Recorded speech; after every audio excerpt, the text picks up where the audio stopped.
Très ravi de vous retrouver nombreux pour ce nouveau numéro du magazine Data Market, indépendamment de l'heure, partout où vous êtes dans le monde. Merci de venir dans votre nouveau numéro de votre émission Data Market, où nous parlons business, gestion, où nous parlons management. Merci pour vos appels, merci pour vos messages.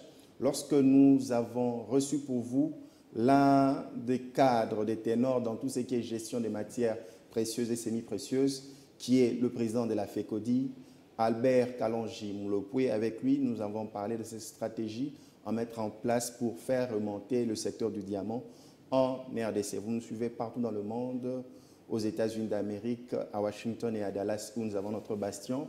Vous nous suivez en Indonésie, vous nous suivez partout. Vous êtes sur le reflet de Kinshasa, Kin 24 Télévision. Vous pouvez aussi suivre cette émission à partir de nos portails numériques, notre chaîne YouTube, Symphonia Télé TV ou d'autres plateformes sur Facebook.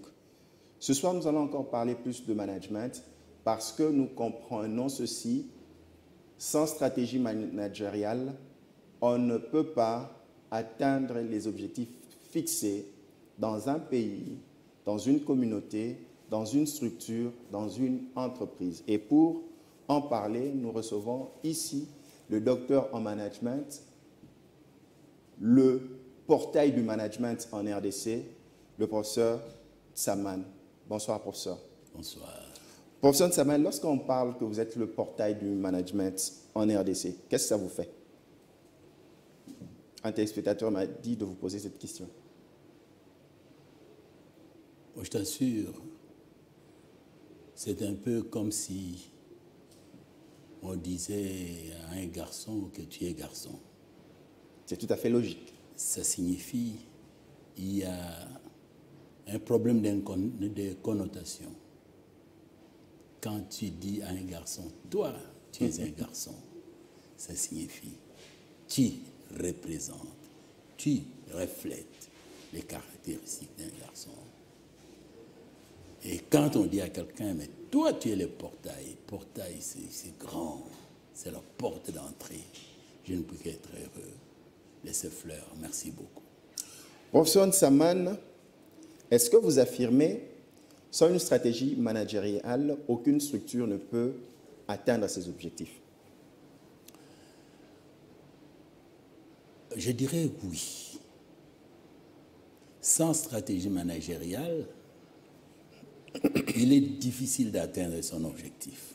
Mais alors, il faut une différenciation.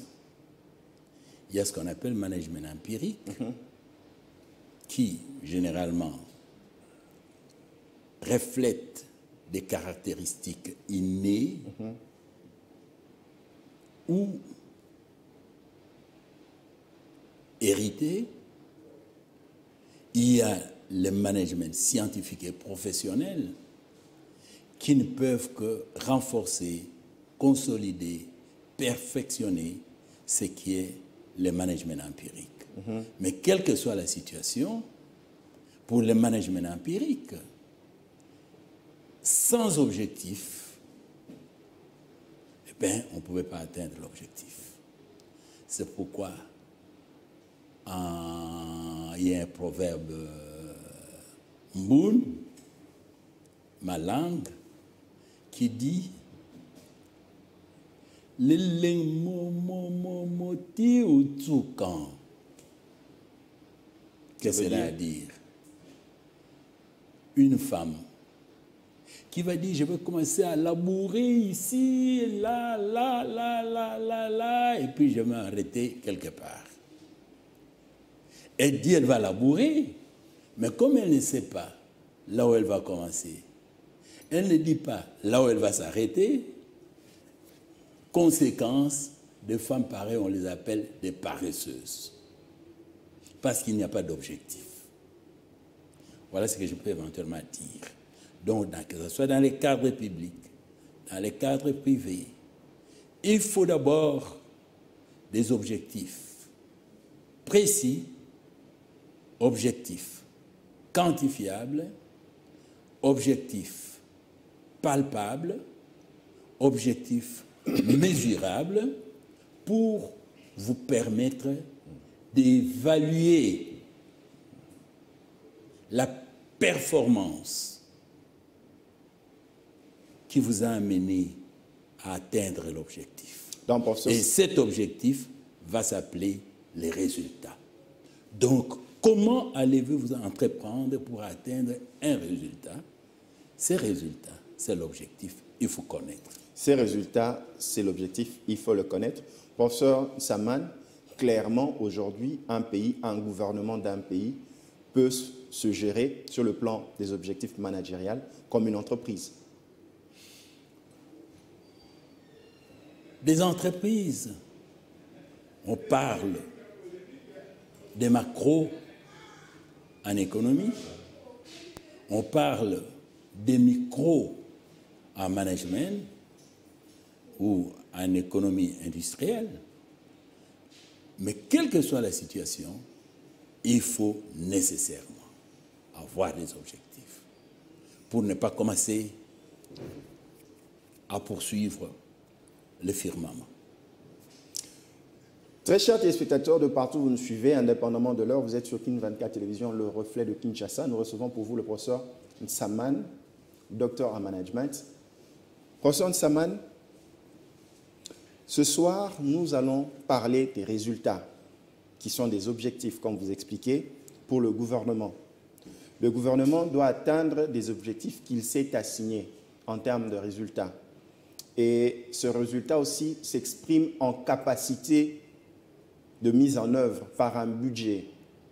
Et vous le savez aujourd'hui, le budget de la RDC a été critiqué par beaucoup de personnes parce que certaines langues pensent qu'un budget de 7 milliards, par exemple, n'est pas ambitieux par rapport aux aspirations de la RDC.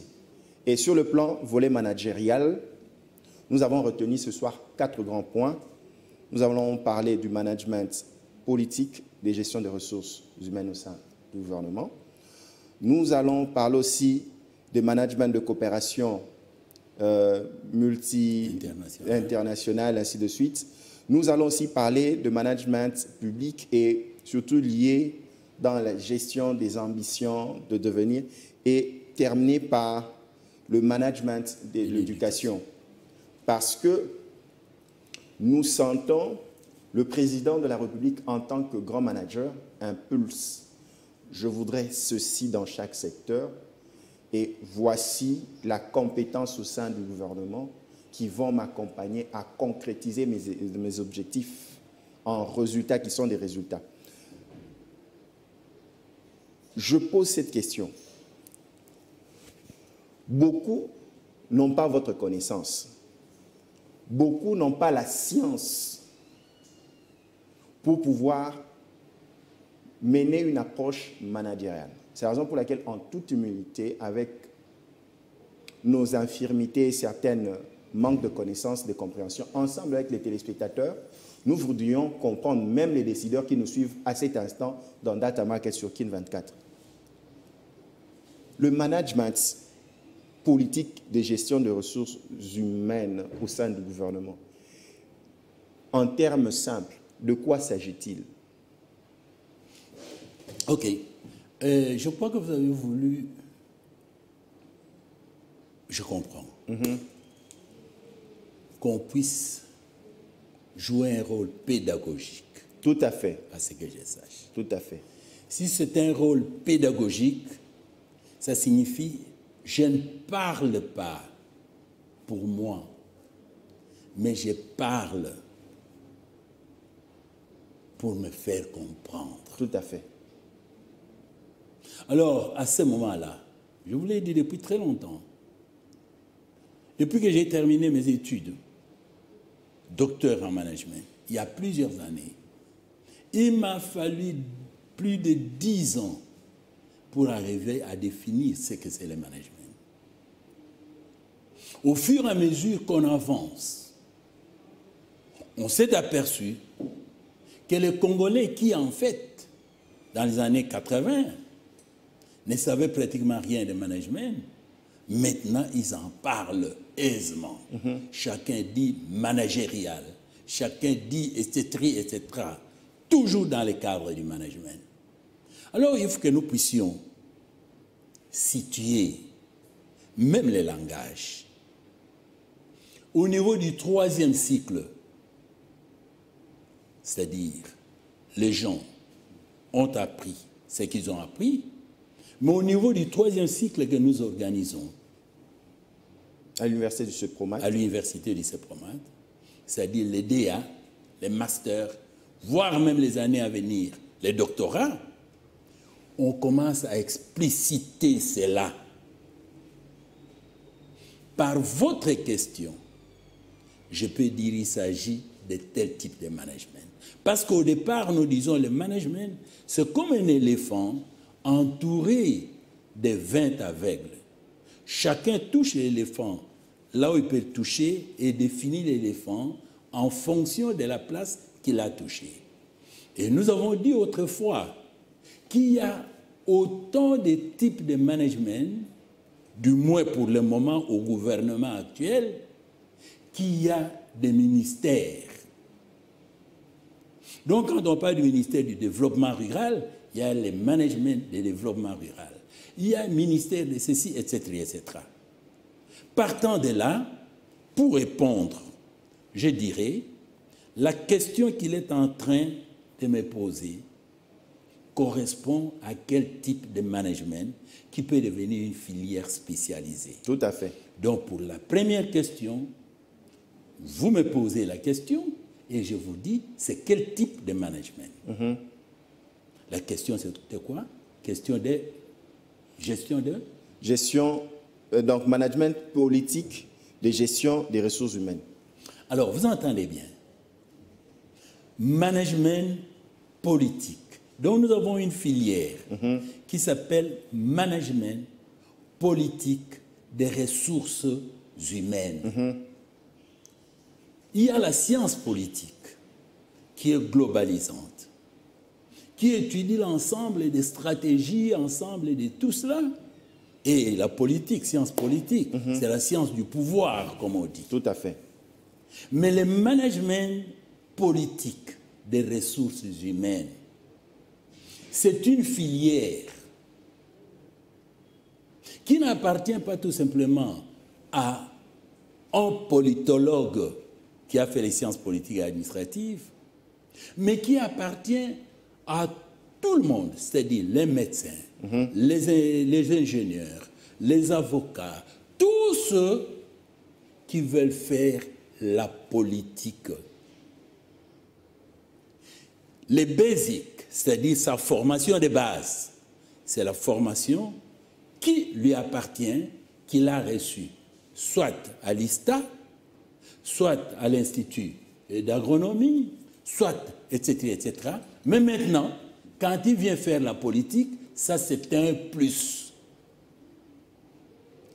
Comment décider? Comment organiser? Comment gagner? Donc, vous apprenez à un agronome comment gagner des élections. À ce moment-là, vous formez cet agronome en utilisant le management politique des ressources humaines. Donc, cet agronome qui devient assistant d'un politologue, plutôt d'un politique, on doit le former, lui inculquer certaines attitudes, un certain nombre de comportements managériaux qui font qu'on puisse considérer l'homme politique comme un produit vendable. OK. Vis-à-vis de la population. Un produit vendable. Un produit vendable. Donc l'homme politique devient un produit vendable. C'est pourquoi quand on va aux élections, les élections qui sont des élections claires, ainsi de suite, il y en a qui sont élus, il y en a qui ne sont pas élus. Il y en a qui sont vendables. Il y en a ceux qui ne sont pas vendables. Il y en a qui ne sont pas vendables. Non vendables. Mais quand on va toujours à l'interne, toujours dans la formation, le management politique des ressources humaines, on sait que vous pouvez être vendable, mais il y a des accros qu'on appelle passer la pomme chaude qui font que la réussite ne correspond pas nécessairement avec la réalité du terrain. Tout à fait. Et alors, plus qu'on puisse dire que la réussite dépend de l'objectif qu'on poursuit. Si l'objectif c'est obtenir la paix, donc toute autre chose étant là, vous êtes en train déjà de répondre à notre question. Oui, toute autre chose étant égale, il y a lieu de pouvoir faire passer celui qui va maintenir la paix, que faire passer celui qui va mettre le feu dans la brosse. Merci, parce que déjà là, j'ai compris pourquoi vous devez prendre du temps pour nous faire asseoir aisément, pour comprendre et digérer cet aspect de choses. On reste toujours en management politique de gestion de ressources humaines. Le président de la République a des objectifs. Et ces objectifs à atteindre, il y a des moyens à mettre en œuvre pour atteindre ces objectifs, surtout le budget. Ebola demande de l'argent. La prise en charge de la gratuité de l'enseignement, de l'argent. Réforme de ceci, police, payer les policiers, les militaires, faire les routes, saut de mouton, nécessite des moyens. Ma question, c'est celle-ci. Lorsqu'on met en place une stratégie quelconque, par exemple pour atteindre un budget qui permettrait, par exemple, de répondre à tout ce problème qui se pose, quelle est la démarche à suivre? Quel est le mécanisme? Comment réfléchir? Parce que nous n'entrerons pas secteur par secteur, parce qu'il y a plusieurs ministères, mais quel est le mode opératoire? Parce qu'aujourd'hui, à la fin, on conclut un budget de 7 milliards n'est pas ambitieux par rapport aux nombreux défis, même si ce budget doit être revu à la hausse. Qui dit budget dit des ressources où nous allons mobiliser de l'argent. Maintenant, en tant que professeur d'université, en tant que ce portail du management, quelle doit être l'approche de celui qui doit opérationnaliser? Comment il doit réfléchir?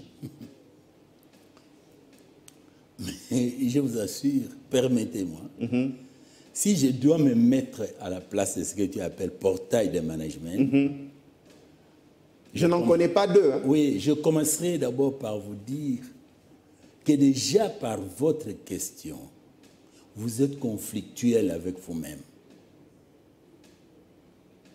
À tel enseigne qu'en posant une question en vrac comme ça, il y a un mélo-mélo de tout dedans, à tel enseigne qu'un manager doit partir d'abord d'un principe.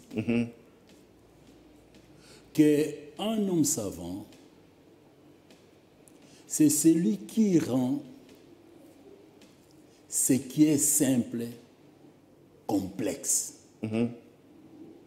C'est un peu un philosophe. Tout à fait. Un manager, c'est celui qui part de la complexité vers la simplicité. C'est-à-dire, un problème complexe, les gens trouvent complexe, c'est-à-dire c'est compliqué.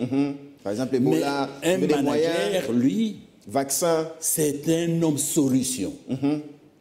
Il doit trouver des solutions à ces problèmes complexes. Alors, pour arriver à trouver la solution aux problèmes complexes, il faut commencer par les disséquer et les définir et les contextualiser. Disséquer, définir et les contextualiser. Oui.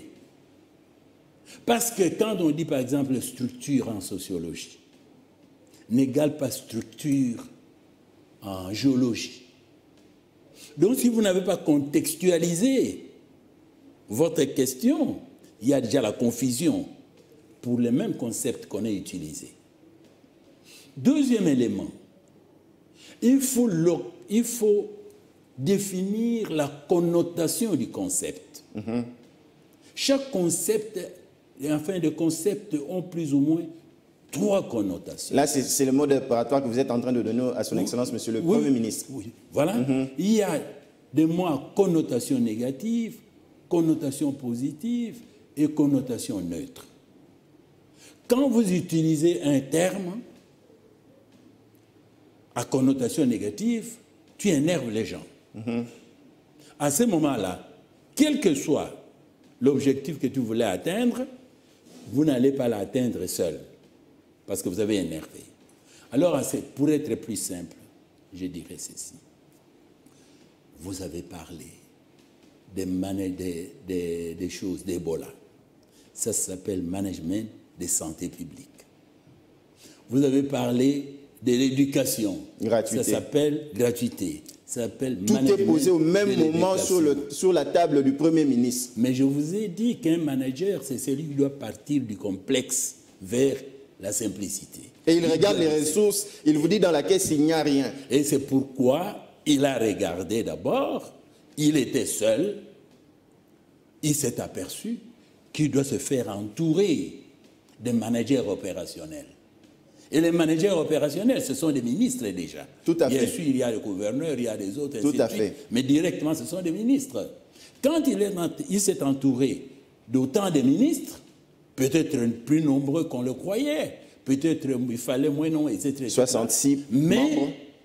Il a tenu compte de la complexité du problème qu'il a essayé de disséquer. Mais pourquoi nous, la population, nous devons dire que le budget n'est pas conséquent par rapport aux ambitions? Parce que lui, il est manager, lui, il est le chef de l'entreprise, il voit ce qu'il y a, il dit, par rapport aux objectifs, voici, pour pouvoir opérationnaliser cela, pour pouvoir solutionner. Comme vous avez dit, il est passé par toutes ces étapes. Il a conceptualisé, il a saucissonné le problème, il a fait le cas par cas, il a regardé les ressources, il a regardé les moyens mis à sa disposition, il a vu ce qu'il pouvait et moi je vous propose un budget d'autant. Pourquoi maintenant, nous qui ne sommes pas dans le secret, nous nous disons que non, ce n'est pas conséquent? Comment évaluer cela? Vous qui êtes manager, vous faites aussi face à de telles situations. Mais je vais dire tout simplement, de un, le président de la République a dit pas 30 ministres, mais autant de ministres. Je me souviens du cas des handicapés. Il a dit, il manquait quelque chose. Il y avait 3 cas à traiter, voilà. 2 provinces et un ministère. Exactement. Où il y avait une personne avec handicap. Donc, province, c'est le management de la territorialité. Voilà. Ou management de décentralisation. Voyez. Donc, si vous traitez ces problèmes tout simplement, ce sont des spécialistes. On doit brancher là-dessus. Mais maintenant, pour revenir à ce que vous êtes en train de me dire, bien sûr que quand on parle du budget, le président a un expert. Son expert, le manager opérationnel, c'est le ministre du budget. Celui-là, il a tout un bataillon d'experts qui doivent d'abord définir, je vous ai dit. Définir, est-ce qu'on a défini? Oui et non.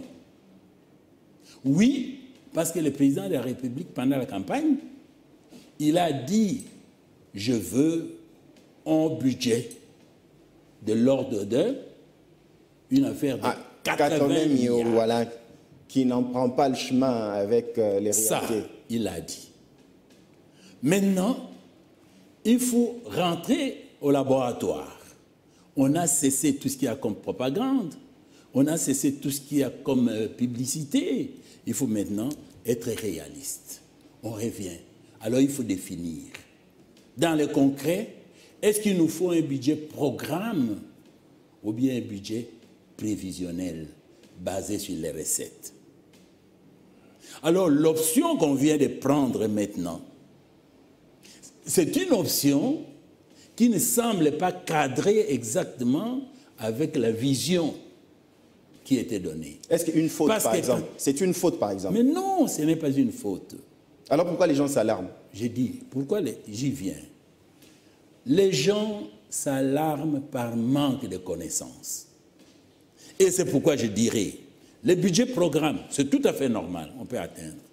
Mais le budget prévisionnel, la réalité là, on s'aperçoit qu'il ne faut pas aller. Et surtout, avec l'intervention de la Banque mondiale, des fonds monétaires internationaux, etc., etc., il fallait changer. Parce qu'au niveau des budgets programmes, on implique même ce qui est potentiellement porteur des recettes. Mais au niveau des budgets prévisionnels, on dit c'est en fonction de votre casserole. Tout à fait. Ça, c'est la Banque mondiale. Et vous verrez même qu'elle était capable de dire n'augmentez pas les salaires des gens quand c'est le budget prévisionnel. Alors, à ce moment-là, quand les gens savent qu'on se trouve dans un budget prévisionnel où il y a ce qu'on appelle des garde-fous, on ne peut pas augmenter les salaires. C'est tout à fait normal que les gens puissent s'énerver. Mais s'ils pouvaient savoir qu'on tient compte de la réalité des choses, ils peuvent dire « supportons encore ». Alors, à ce moment, il y a un problème d'explication, le problème de management politique des ressources humaines, qui doivent expliquer maintenant qu'il ne s'agit pas de budget programme, il s'agit de budget qui est un budget prévisionnel. Voilà des problèmes. Quand le président de la République dit 100 jours, on lance les activités, on commence à réaliser. Il y a quelqu'un qui dit « Oh, on a dépassé le budget. Oh, ça y est. » Donc pour dire « ne continuez pas à investir ». Mais on est en train de construire. On construit avec quel argent? Et quand Mosée est venu au pouvoir, pendant 3 ans, il n'a eu de l'argent de nulle part. Nulle part. Sinon, ce qui était là. Avec quoi il réalisait ça? C'était quel budget? C'était un budget programme. C'est pourquoi il envoie des gens aller voir au Kasaï. Il y a des creuseurs de diamants là-bas. Qu'est-ce qu'ils font de ces diamants-là? Comment on les vend? Est-ce que nous, on ne peut pas utiliser ces diamants-là, les vendre nous-mêmes? Budget prévisionnel, il y a la loi minière qui est là. Qu'est-ce qu'on fait? Au lieu d'appliquer, allons-y, payez-nous ce qu'il faut payer. On commence, non, il faut, on va frustrer les gens, on ne peut pas avoir, on ne peut pas payer, ainsi de suite. Alors cette contradiction entre les budgets programmes et les budgets prévisionnels, du point de vue du management, entraîne des frustrations au niveau de la population. Et puis, un problème plus grave, surtout quand il s'agit du fonctionnarisme. Tout à fait. Le fonctionnarisme, ça signifie quoi? Tout le monde, c'est quelqu'un, Pessangai, Kabelangai, je suis fonctionnaire, j'attends la fin du mois, etc., etc., et qu'on sort. Il n'y a pas de petites et moyennes entreprises qui peuvent se développer pour pouvoir dire, je me lance dans l'agriculture pour ceci, je me lance dans cela. Ainsi, eh bien, à ce moment-là, je vous assure, il faut une intervention managériale rapide pour dire qu'il n'ose rien n'a rien. Et la peur, c'est l'ennemi numéro 1 du progrès. C'est-à-dire, le gouvernement doit prendre ses responsabilités pour dire allons-y, malgré des contraintes. Sylvestre Ilunga Ilukamba est dans la bonne voie. Je suppose que oui, il a un programme. Maintenant, j'ai entendu, on a dit budget de 7 milliards. Si on accepte, eh bien la loi c'est la loi. Maintenant, il faut mettre ça en pratique. On va y revenir. Et la loi sur la reddition des comptes.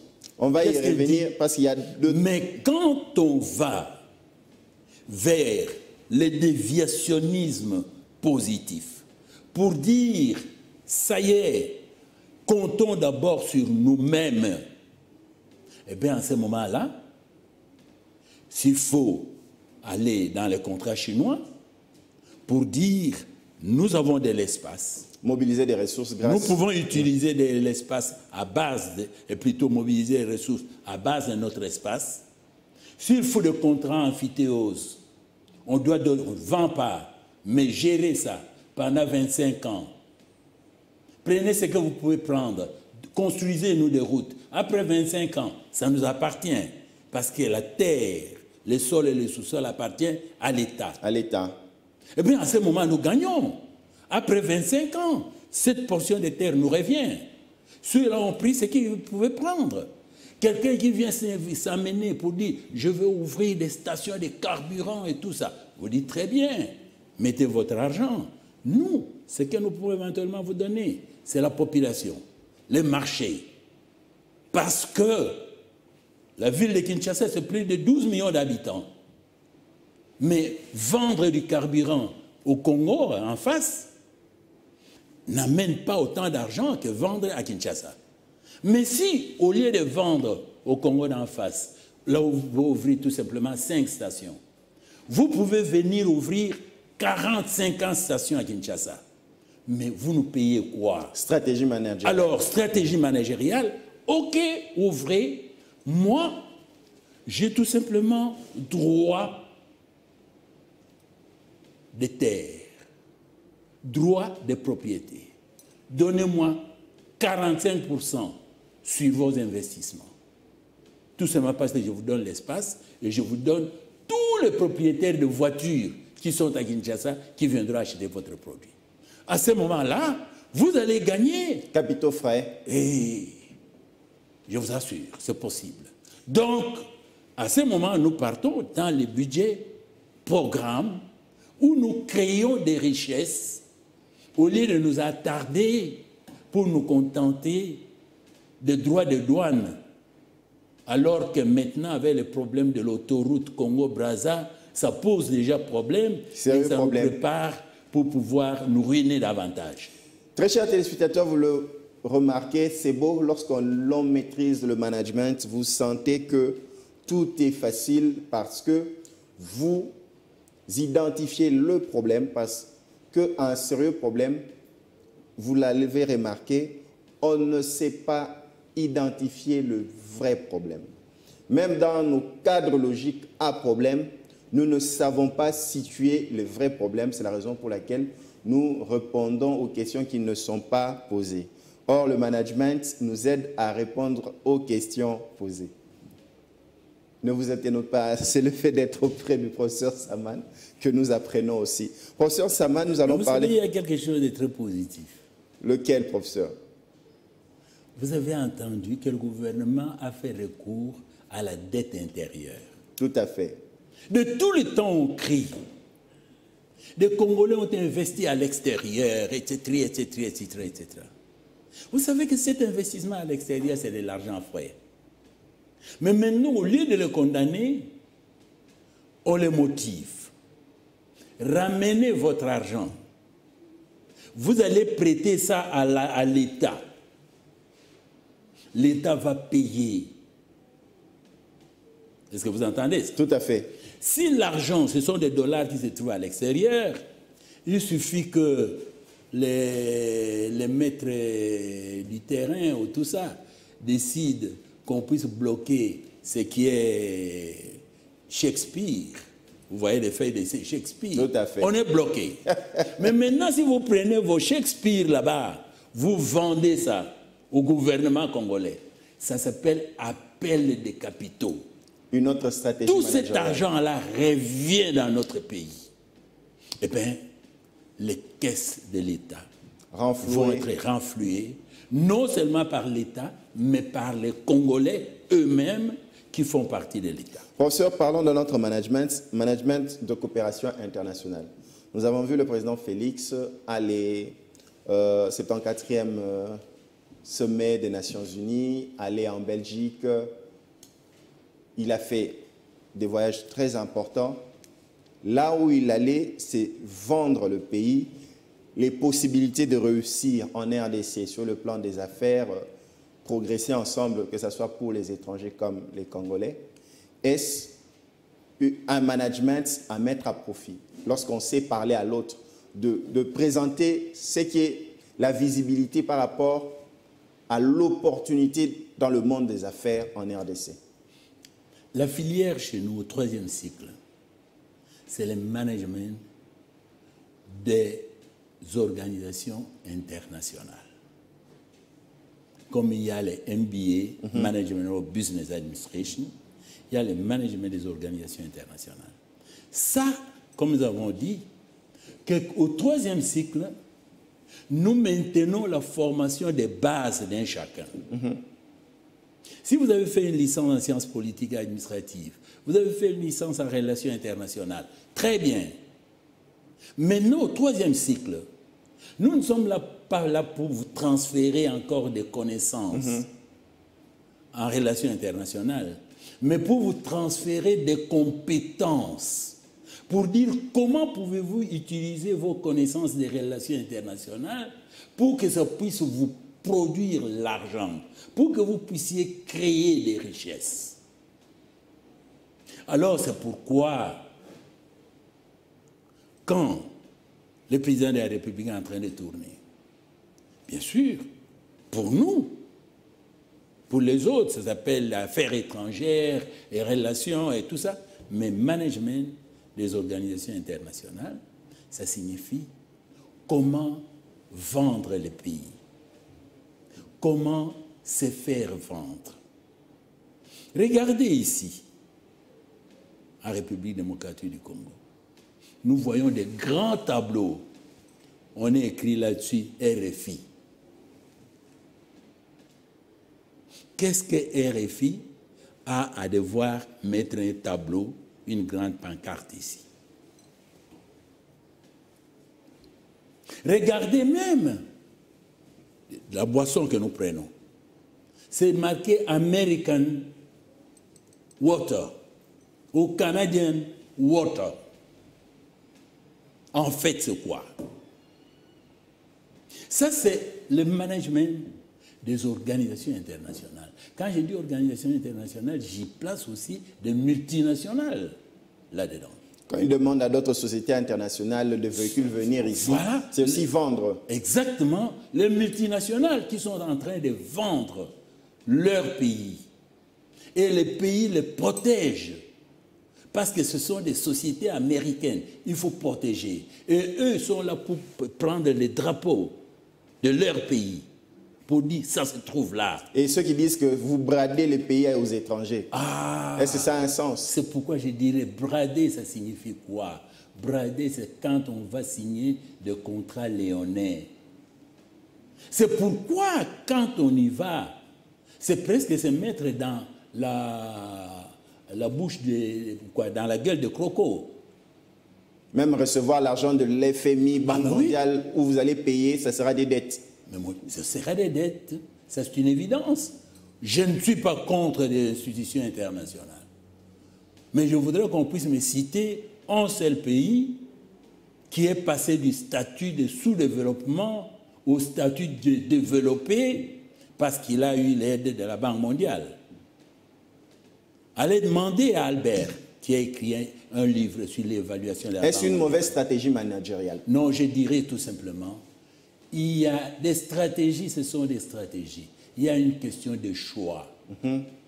Vous choisissez et vous gérez comme il se doit, concevons ensemble, exécutons ensemble, évaluons ensemble et partageons ensemble. Si ça va de cette façon-là, tant mieux. Mais quand c'est la politique tout simplement de la main qui donne versus la main qui reçoit, la main qui donne est toujours au-dessus. C'est pourquoi, aujourd'hui, à ce moment, nous devons nous dire, et ce n'est pas moi qui me suis posé cette question, c'est quelqu'un d'autre. Est-ce qu'on peut comprendre qu'avec tout ce que nous pouvons avoir comme disponibilité, on puisse se retrouver avec un budget de 4 milliards comparativement à un autre pays qui a au moins le double de notre population, le Nigeria, qui a 550 milliards. Faute de stratégie managériale? Je vous assure. Parce que ce sont les autres, soi-disant, qui doivent venir nous développer. Ils nous donnent des machines qu'ils appellent données pour pouvoir, parce qu'ils disent, ça y est, crédit donc non remboursable, très bien. Mais ce qui est remboursable, ça signifie quoi? Vous partez, vous recevez. Vous arrivez, vous partez, vous donnez, ils vous disent, la forêt ici, il ne faut pas exploiter.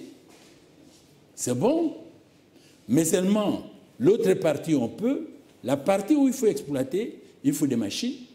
Donc un manager doit être avisé lorsqu'il négocie. Doivent venir de chez eux. Donc l'argent qu'on a prévu, qu'on vous a prêté, on va remettre ça dans les machines.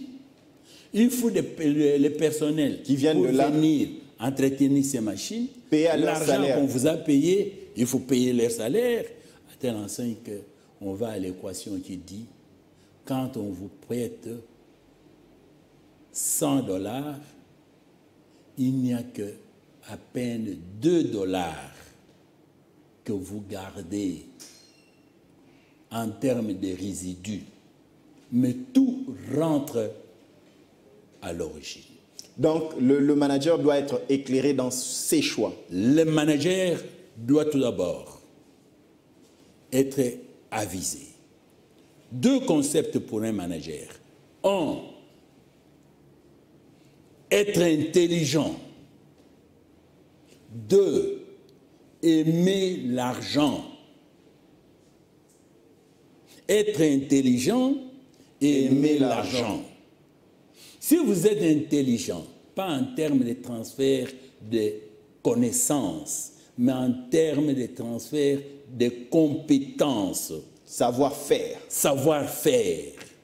Vous aimez l'argent, vous voulez avoir l'argent, vous savez que vous pouvez transformer les terrains de Njili là-bas en argent, en plaçant tout simplement ce qu'on appelle les péages. Tout à fait. Tous ceux qui sortent pour aller se récréer à l'Ancélé là-bas, dès qu'ils rentrent, ils payent chacun 5 000. Donc le gouvernement doit aimer l'argent et être intelligent pour créer l'argent. On doit aimer l'argent, et c'est là, pas pour pouvoir voler, mais aimer l'argent pour créer l'argent avec les opportunités que nous avons. Aimer l'argent pour créer l'argent. Voilà. À l'université du lycée Pomade, au 3e cycle par sur quoi, question de thèse plagiat, nous refusons. Et nous disons même que à l'université du lycée Pomade, on ne veut pas former des détenteurs de doctorats ou des détenteurs de DA. Mais on forme les défenseurs des DA et les défenseurs de doctorats. Un professeur doit être un professeur consultant, pas un professeur ordinaire. Et il y a des manières d'être consultant sans être professeur, comme il y a des professeurs qui ne sont pas consultants. Donc c'est pourquoi nous disons il faut nécessairement qu'on puisse savoir comment transformer ce qu'on a. Et pour pouvoir transformer, avoir l'intelligence, avoir l'argent, et 3e élément, la culture. Parce que nous sommes aliénés mentalement. Tout ce qu'on fait, par exemple, on utilise le terme chômeur. On dit le pourcentage de chômeurs est de combien au Congo? Moi, je ne sais même pas. Mais qui est chômeur au Congo?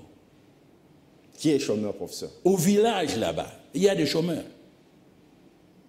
Parce qu'on dit plus de 75% de notre population se trouve dans les villages. Donc, ce sont des chômeurs.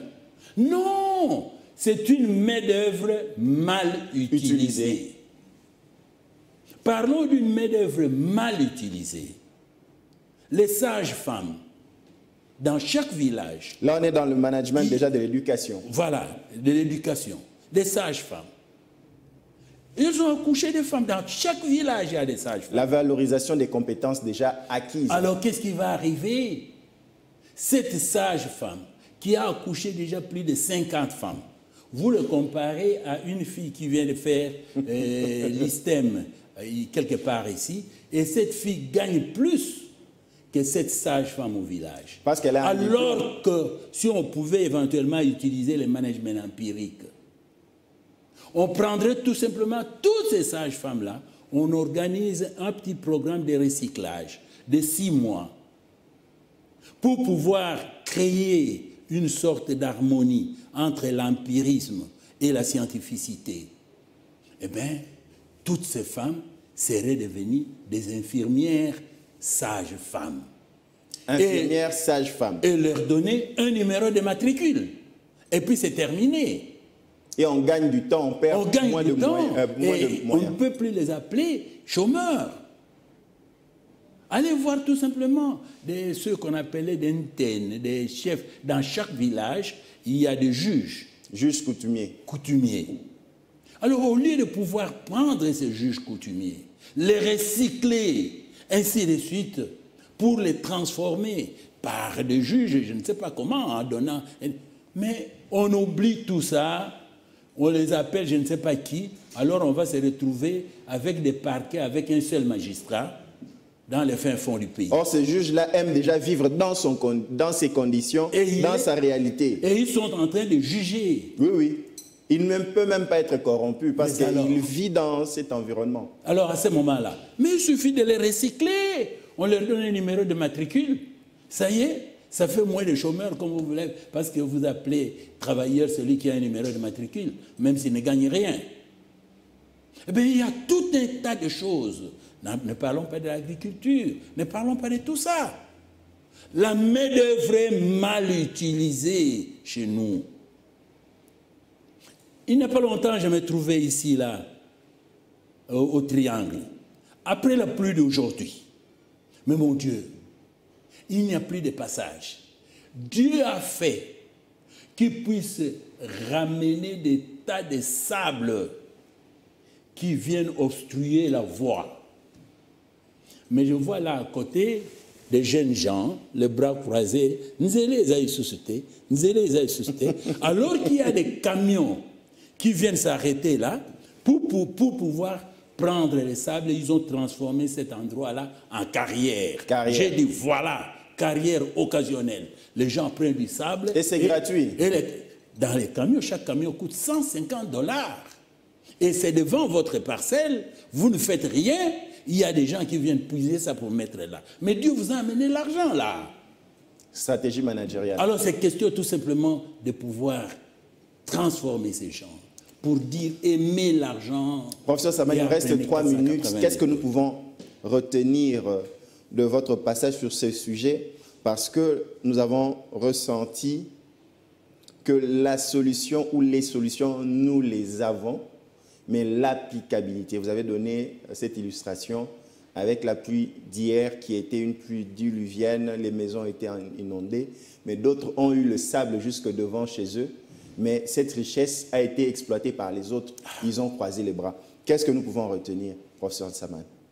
On doit retenir tout simplement qu'il faut éviter la critique facile. 7 milliards, ce n'est pas suffisant. Lukamba. Oh, diplôme, il y a Nani, il y a Vital Kamere, c'est n'est rien.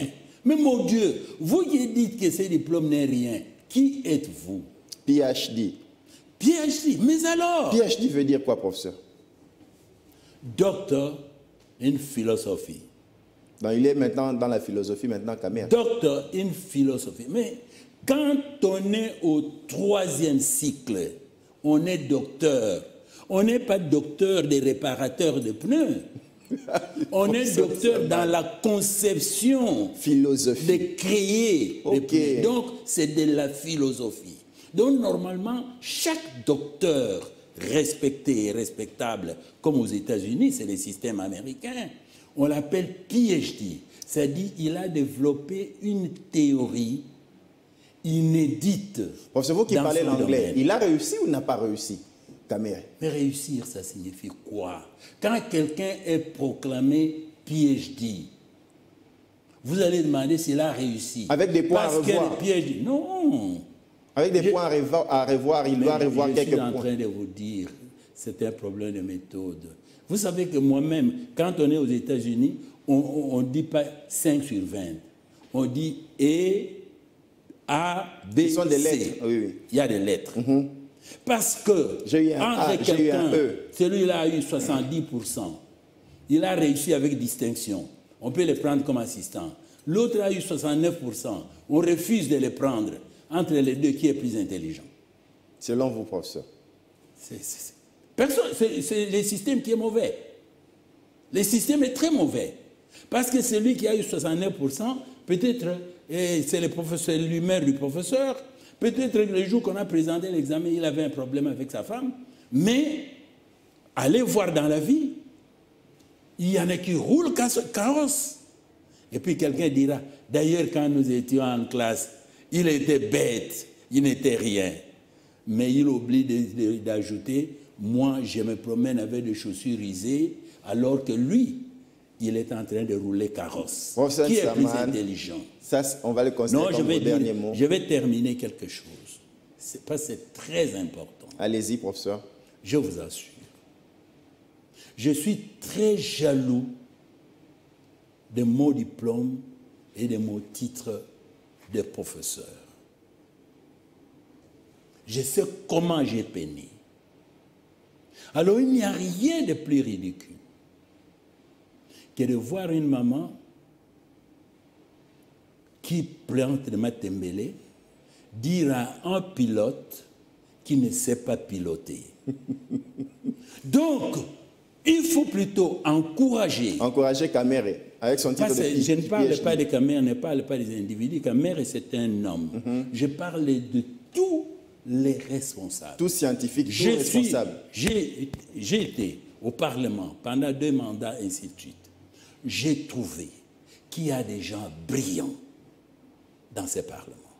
Avec le matériel qu'on a, tout ce qu'on a là, on peut transformer ça. Mais déjà, cette ressource humaine est mal utilisée. Quelqu'un qui ose, on le décourage. Mais qui a dit qu'on, normalement, ce qu'on appelle les mémoires, on les écrit à base de ce qu'on a vécu. J'ai senti que vous tenez à cœur. On ne peut pas transformer ces mémoires-là en thèse et doctorat. Donc le problème, c'est tout simplement à dire, quand quelqu'un est proclamé docteur, organiser peut-être un système pour que les docteurs d'ici, les professeurs d'ici, notre université puissent chercher comment établir l'équivalence. Mais pas commencer à crier comme ça dans la rue pour dire nous avons compris. Et puis ça ne va pas. Non, non, non. Moi, je dirais personnellement, félicitations.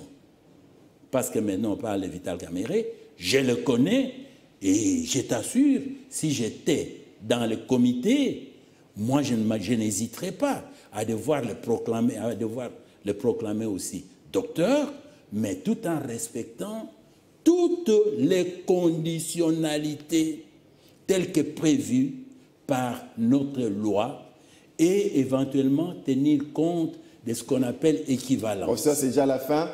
Très chers téléspectateurs, vous avez compris. Un grand merci au professeur Saman. Merci pour votre passage. Et nous félicitons Vital Kamere qui est un aîné économètre.